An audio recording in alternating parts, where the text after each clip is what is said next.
guys! Welcome back to another review. So this time, ang i-review ko naman ay itong Maybelline Dream Satin Skin na liquid foundation and Maybelline Dream Satin Skin na two-way cake powder. So, yeah. Okay, so requested video ito. Maraming nagre-request sa akin na gumawa ako ng review for this foundation. So, yun, medyo matagal na. Kaso, hindi ko kasi magawang mag-review ng foundation noong mga nakaraan. Actually, kahit ngayon, medyo hindi ko alam kung tama ba na mag-review ako.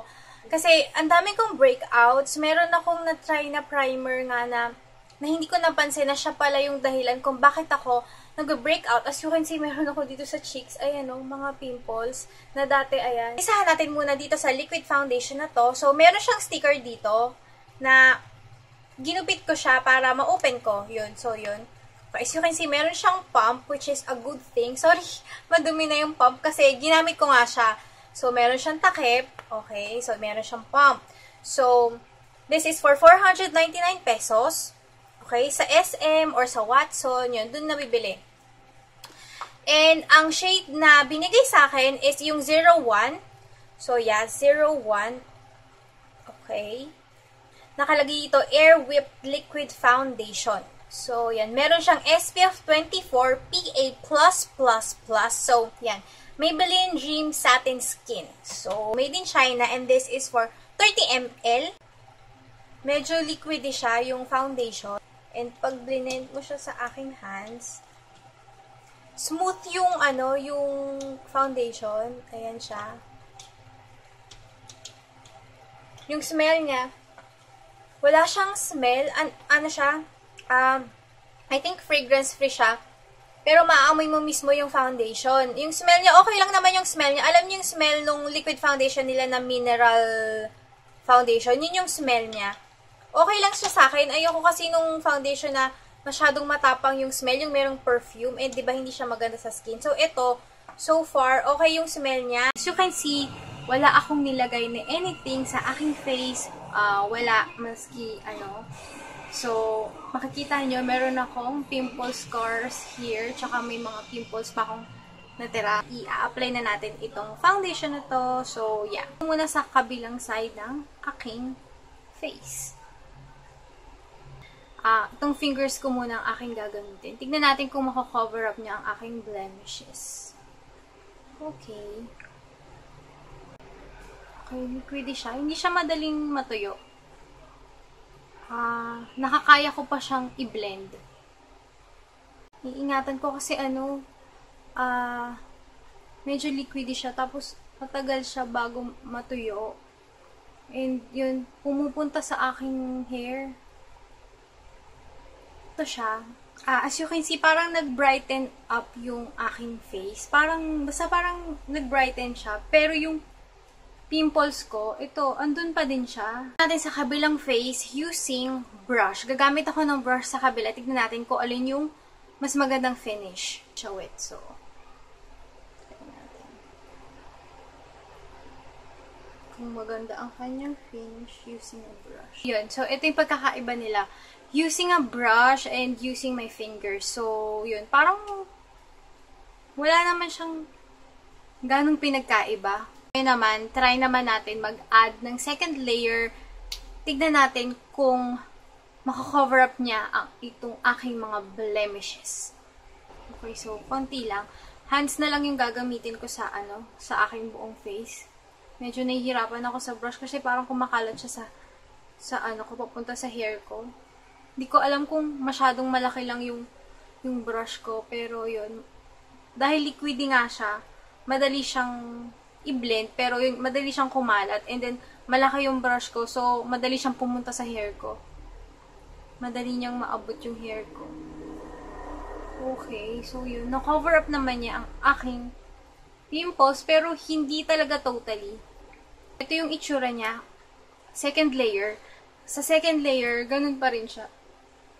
Ayan, kita pa rin yung aking mga blemishes. So, definitely, hindi to full coverage na foundation, light to medium coverage lang ng foundation. Ngayon naman, itatry kong gamitin pang finish ng aking foundation, syempre, ang two-way cake powder na to. Tignan natin kung maganda sila talagang pagternohin. So, gagamitin ko to pang finish ng aking foundation. So, yan. Nagamit ko na siya. So, ang shade nito ay 01. Hindi ako naglagay ng highlighter sa face ko at saka ng concealer. So, wala. As in yung foundation lang talaga. So, tignan natin. Dab, dab, dab. Dab, dab, dab. Ito yung kabilang face ko na nilagyan ko ng powder. Pero, yun. As you can see, kahit two-way cake siya, diba, na foundation. Foundation ito. Hindi ito pressed powder, diba? Hindi pa rin niya na-hide yung mga konting blemishes ko. Pero so far, sa akin, okay siya. Ang ganda nung foundation. Ano rin siya, light coverage din tong foundation na to. Pero, ang ganda nung dating niya. Nakaka-ano siya, nakaka-refresh. Parang nakaka-blooming siya ng skin. Okay, so final verdict sa dalawang ito. So, ito muna. Kasi medyo hindi ko siya napansin kanina, diba? So, ito muna. So, Maybelline Dream Satin Skin. Meron siyang SPF 32, PA+++. So, Ultra Breathable Satin Two-Way Cake. So, this is for 399 pesos. 399 pesos. Shade ko ay 01, so light. Ito yung pinaka-maputi. So, ito yung itsura niya. As you can see, kasing size lang din siya nung ibang mga two-way cake powder ng Maybelline, diba? Merong mga gantong size. So, meron siyang mirror, na lagi namang merong mirror, and then ito yung powder. So, meron siyang sponge, syempre, and ito yung powder. So, kung mapapansin nyo, nagamit ko na rin yung powder. For me, maganda siya. Nakaka-blooming, nakaka-refresh, pero hindi siya, hindi siya full coverage. Light coverage lang kung ikaw ay merong flawless na skin. So, maganda to para kung ayaw mo nung medyo heavy yung two-way cake powder, ayaw mo nang masyadong coverage.